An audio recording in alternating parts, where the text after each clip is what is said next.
The coffee cup flew across the restaurant before anyone could stop it. It struck the young waitress across the shoulder and chest, spilling hot coffee over her white uniform. She gasped and stumbled backward, one hand gripping the edge of the table to keep herself upright. The entire luxury restaurant fell silent.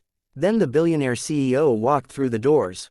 He stopped. His eyes moved from the trembling waitress, to the shattered cup on the floor, and finally to his wife. What he said next would change 3 lives forever. But before we begin, if you believe that kindness matters more than money, stay with this story until the very end. And if stories about unexpected second chances touch your heart, please take a moment to like this video and subscribe to the channel. You never know when a simple act of kindness might change someone's life. The restaurant was called Aurelia, one of the most expensive dining rooms in the city. Its marble floors reflected the soft white lights hanging above crystal tables.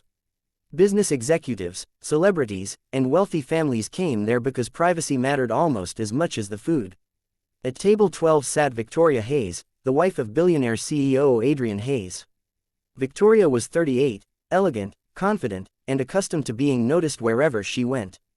She wore a designer cream-colored dress, a diamond bracelet, and a watch that cost more than most people earned in several years.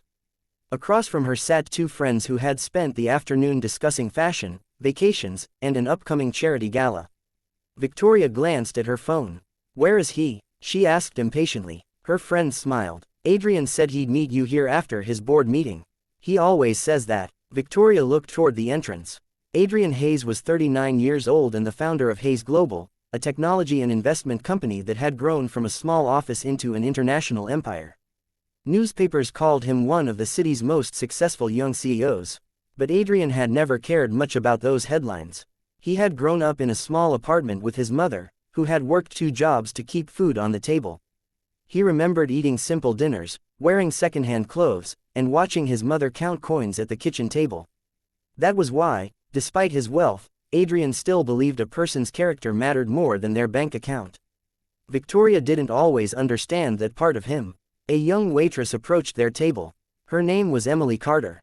She was 24 years old, with dark brown hair tied neatly into a low ponytail, warm brown eyes, and a gentle expression that often made nervous customers feel comfortable. Emily had been working at Aurelia for 8 months. She was saving every dollar she could because her mother had recently lost her job, and Emily was helping support their small household. She approached table 12 carrying a fresh cup of coffee. "Mrs. Hayes, your coffee," Emily said politely. "I'm sorry for the wait." Victoria barely looked at her. "I asked for it 10 minutes ago." "I know, I apologize. The machine was being cleaned, so I don't need an explanation." Emily lowered her eyes. "Of course, ma'am." She placed the cup carefully on the table. As she turned away, Victoria suddenly noticed something. A small drop of coffee had landed on the edge of her designer handbag. Victoria's face changed immediately. "You?" Emily turned around. "Yes, ma'am, look at my bag." Emily's eyes widened. "I'm so sorry. You spilled coffee on it." "I didn't mean to. I can get a clean cloth immediately." Victoria picked up the handbag and examined the tiny mark. "Do you have any idea how much this costs?" "No, ma'am, obviously." Emily swallowed. "I'm truly sorry. I'll make sure it's cleaned." Victoria stood. "You people always say you're sorry after ruining something." The restaurant grew quiet. Emily looked embarrassed. "I'll call my manager." Victoria's voice became sharper. "You should be more careful with other people's property." "I understand. Do you?" Emily nodded. Then Victoria picked up the coffee cup. For one terrible second, Emily didn't understand what was happening. Victoria threw the coffee. The hot liquid splashed across Emily's shoulder and upper chest. Emily cried out and stepped backward. The cup fell from Victoria's hand and shattered on the marble floor. Nobody moved. Emily's eyes filled with tears, but she tried desperately not to cry. I'm sorry," she whispered. Victoria stared at her. "Clean this up." Emily looked at the broken cup. Then she looked toward the kitchen. Her hands were trembling. That was when the restaurant doors opened. Adrian Hayes walked inside. He had expected to find his wife waiting for him. Instead, he saw a young waitress standing frozen beside a broken cup, her uniform stained with coffee, while Victoria stood over her. Adrian stopped walking. "Victoria." His voice wasn't loud. It didn't need to be. Victoria turned. "Adrian." He walked toward them. "What happened?" Victoria immediately changed her expression. She spilled coffee on my bag and then made a scene. Adrian looked at Emily. Is that true? Emily opened her mouth, but no words came. Her manager, Mr. Collins, hurried over. Mr. Hayes, there was a misunderstanding. Adrian looked at the manager.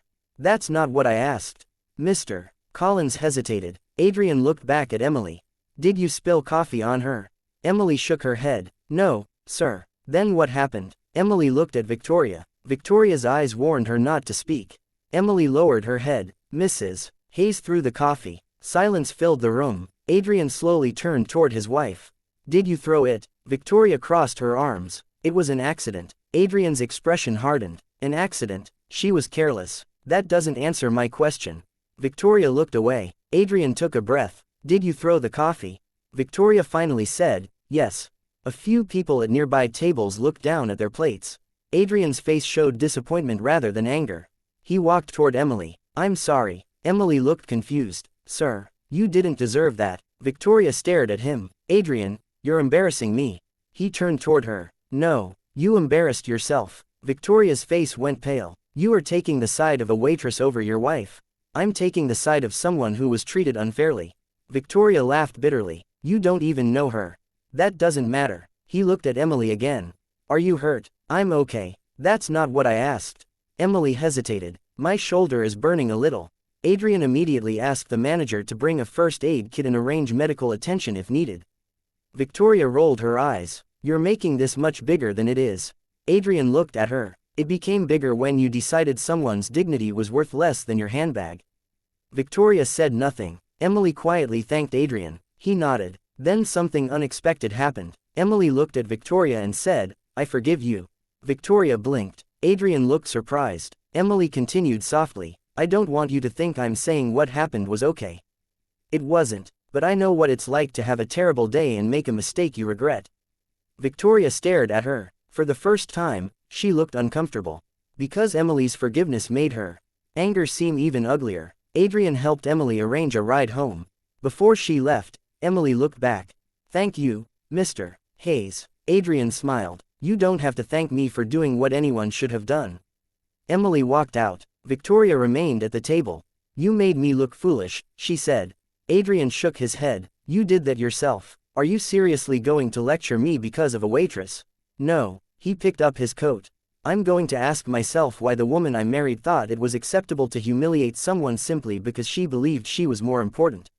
Victoria's expression changed. You think you're better than me? No. Adrian paused. I think you can be better than this. He left the restaurant. That night, Emily sat at her kitchen table with her mother, Margaret. Margaret immediately noticed her daughter's shoulder. What happened? Emily told her. Her mother became upset. You should have reported her. I did tell the manager. And what did he say?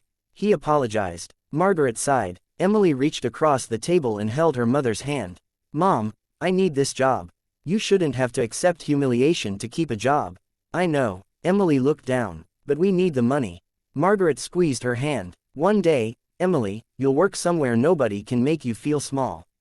Emily smiled. I hope so. The next morning, Emily returned to Aurelia. She expected whispers. Instead, the manager called her into his office. I need to apologize, Mr. Collins said. Emily sat down. About yesterday? Yes. He looked ashamed. I should have protected you immediately. I didn't. Emily remained silent. Mr. Collins continued. Mr. Hayes contacted me this morning. Emily's eyes widened. He did. He didn't threaten me. He didn't demand that I fire anyone. He simply asked whether our staff had proper protections and whether incidents like this had happened before. Emily frowned. Have they? The manager hesitated. Not like yesterday. He slid an envelope across the desk. What's this? Your medical expenses. Mr. Hayes arranged for them to be covered. Emily pushed it back. I can't accept this. It's not charity, Mr. Collins said. It's compensation from the restaurant.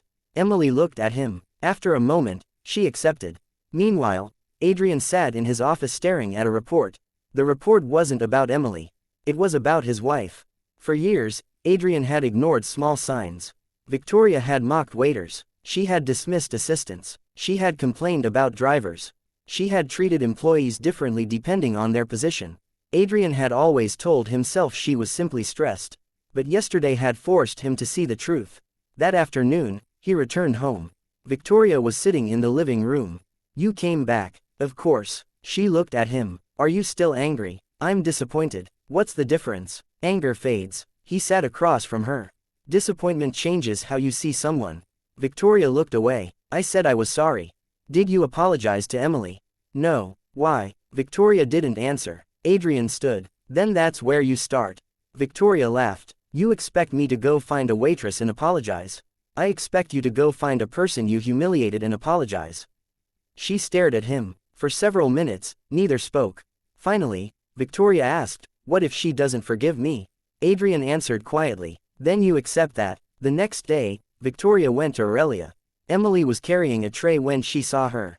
She froze. Victoria approached slowly. I came to apologize. Emily put the tray down. Okay. Victoria took a breath. I was wrong. Emily listened. I was angry about my bag, but that doesn't excuse what I did. I treated you as though you were beneath me. Emily nodded. Victoria's voice trembled slightly. I'm sorry. Emily looked at her. Thank you for saying that. Victoria seemed surprised. You forgive me. Emily gave a small smile. I'm trying. Victoria nodded. I don't expect anything else. She turned to leave. Emily called after her. Mrs. Hayes. Victoria turned. Your bag wasn't ruined. Victoria looked confused. The mark came off after we cleaned it. For the first time, Victoria smiled sadly. That makes what I did even worse. Emily nodded. Yes. Victoria left. But the story didn't end there. A week later, Adrian received a call from the manager. Mr. Hayes, you asked about Emily. Yes. She quit. Adrian frowned. Why? Her mother lost her job again. Emily is taking care of everything at home. Adrian thought for a moment. What is she doing now? She applied for an administrative position at several companies. Adrian remembered something. His company had an opening in customer relations. He asked the hiring department to review her application, not because she had been mistreated by his wife, but because he wanted her qualifications evaluated fairly. Emily was invited for an interview. She arrived nervous. The hiring manager asked, why do you want this position? Emily answered honestly, because I want a career where I can grow. What did you learn from working at Aurelia?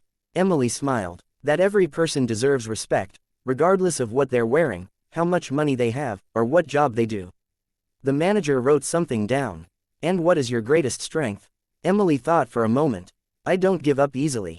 She got the job. Months passed. Emily became one of the company's most respected employees. She was patient with difficult customers, kind to new employees, and willing to help anyone who needed it. Adrian occasionally saw her working late, but he never treated her differently because of what had happened. He wanted her success to belong entirely to her.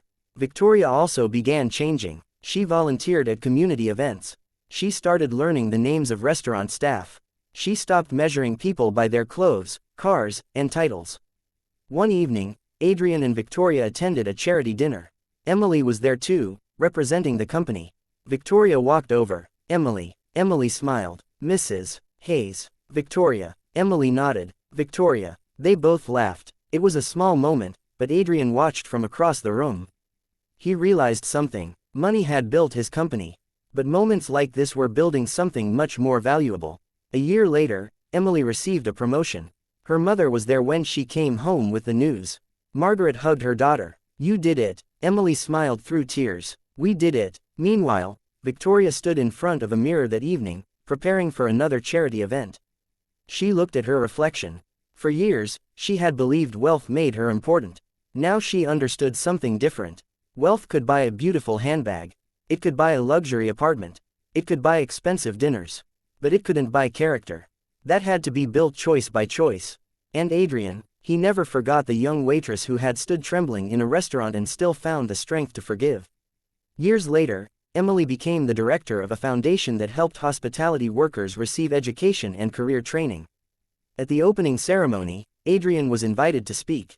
He looked across the crowd and saw Emily standing beside her mother. He smiled. I once witnessed something that taught me a lesson I will never forget. He said, a person was humiliated because someone believed wealth made them more valuable. The room became quiet, but the person who was treated as though she were small turned out to have the biggest heart in the room. Emily lowered her eyes, smiling. Adrian continued, success isn't measured by the people who stand when you enter a room. It's measured by how you treat the people who can do nothing for you. The audience applauded. After the ceremony, Emily approached Adrian. Thank you, he smiled. For what? For seeing me as a person that day. Adrian shook his head. You were always a person. I simply hope I reminded everyone else. Emily looked toward her mother. I used to think that one bad day could ruin everything. And now I know one bad day can become the beginning of something better.